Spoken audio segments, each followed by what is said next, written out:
Salut. Salut. Tu m'expliquais que tu as débuté le rugby en 2006, c'est ça? Oui, oui.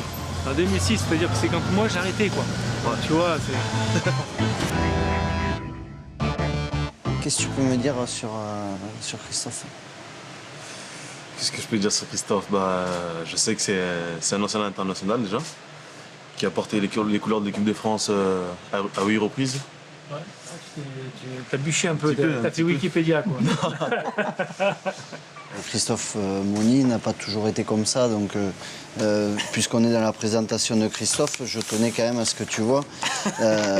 Donc voilà, Christophe Moni n'est pas né cheveux courts. Je suis pas né cheveux courts. Et cette photo, elle a une histoire.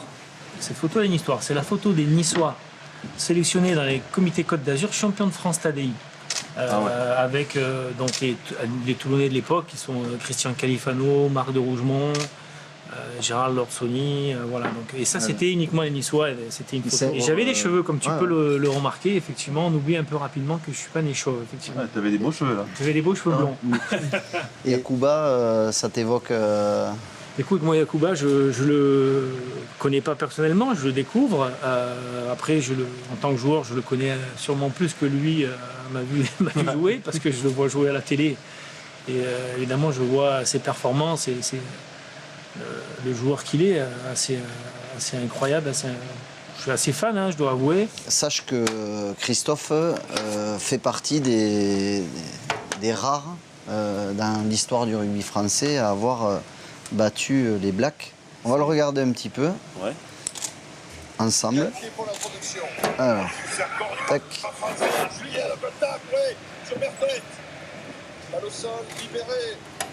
Ça, c'est en 2000, ça. Ouais. Donc là, on est au Vélodrome. Test d'automne.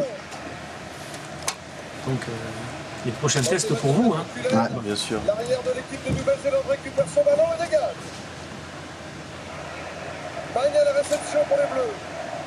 Olivier Mann. Olivier Mann qui fait un gros match aussi ce jour-là. Richard Dourte qui passe à vide. Ouais, Richard qui fait...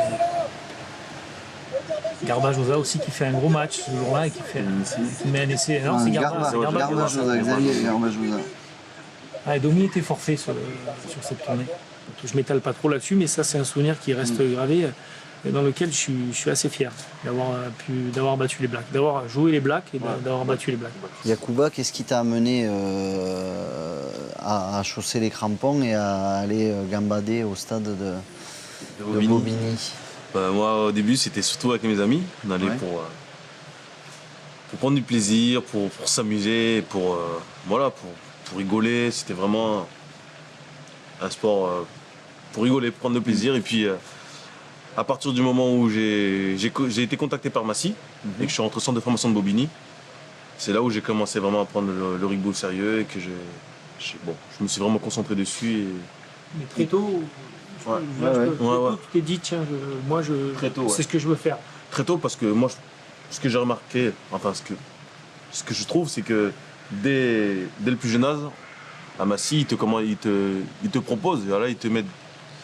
Ils te donnent le choix. Voilà, ils te donnent le choix. Tu veux ou est-ce que tu veux pas, est-ce que tu veux pas. Ouais. Après, tu as le choix, tu peux venir pour prendre du plaisir ou tu peux venir vraiment pour t'entraîner, pour être professionnel, t'étirer, faire des choses pour espérer être un joueur professionnel plus tard. Après, j'ai eu des coachs et des managers qui m'ont vraiment fait comprendre qu'il y avait la possibilité de faire quelque chose.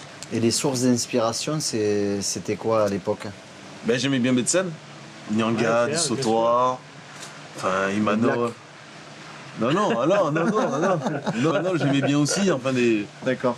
C'était les joueurs qui étaient au top de leur forme à leur époque en équipe de France. C'est vrai que c'est Serge, avec la carrière qu'on lui connaît, Yannick, Sautoir et Yannick, évidemment, ça correspond c'est emblématique de l'équipe de France, c'est complètement normal.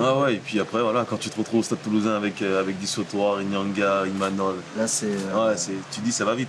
T'as touché à d'autres sports? Non, j'ai jamais fait d'autres sports à part du rugby. T'as pas touché au basket, j'en sais rien, au rugby? Que le rugby. Donc c'est un sacerdoce. T'as trouvé ta voie très vite, quoi. Ouais, ils essayent aussi de passer dans les quartiers et de nous inculquer le rugby, de passer dans les écoles, de créer une passion. Et moi, c'est comme ça que c'est venu, quoi. Nous, on l'appelait ta passe la fusée, non? Attention, j'ai une grosse passe. Ou la torpille. Je sais pas. Et c'est bon là. Hein. Tu pars bien. Hein. Bah, elle est pas assez gonflée après. T'es pas toujours entraîné avec des ballons. Et les mauvais côtés, les hydrauliques, mauvais ouais. côtés. Je suis pas de mauvais côté.